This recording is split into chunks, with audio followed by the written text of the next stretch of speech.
ছাত্রনেতা উসমান হাদির মৃত্যুর পর থেকেই ফের অগ্নিগর্ভ বাংলাদেশ। বিদ্বেষের আগুনে পুড়ছে গোটা দেশ। লাগাতার হামলা চলছে সংখ্যালঘুদের ওপর। এবার পিরোজপুর জেলায় পরপর অন্তত 5টি হিন্দু বাড়িতে আগুন ধরিয়ে দিল দুষ্কৃতীরা। তবে এই ঘটনায় এখনো পর্যন্ত কোনো হতাহতের খবর নেই। রাজধানী ঢাকা থেকে প্রায় 240 কিলোমিটার দূরে অবস্থিত পিরোজপুর। সূত্রের খবর, সোমবার ভোরে ডুমরিতলা গ্রামের অন্তত 5টি হিন্দু বাড়িতে পরপর আগুন ধরিয়ে দেয় দুষ্কৃতী। সেই সময় ঘরের ভেতরেই ঘুমোচ্ছিলেন সদস্যরা। আগুন লেগেছে টের পেতেই আতঙ্কিত হয়ে পড়েন।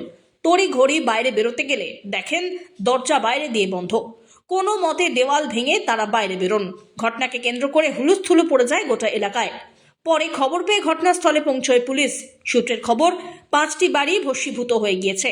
হামলার কারণ এখনো স্পষ্ট নয়। পিরোজপুরের পুলিশ সুপার মোহাম্মদ মনজুর আহমেদ সিদ্দিকী ঘটনার পুঙ্খানুপুঙ্খ তদন্তের আশ্বাস দেন। ঘটনায় জড়িত থাকার অভিযোগে এখনো পর্যন্ত 5 জনকে গ্রেপ্তার করেছে পুলিশ। নানা প্রান্ত থেকে এসেছে সংখ্যালঘুদের ওপরে হামলার খবর। এবার পিরোজপুরের এই ঘটনা নতুন করে উদ্বেগ সৃষ্টি করল। ব্যুরো রিপোর্ট, আজ বাংলা।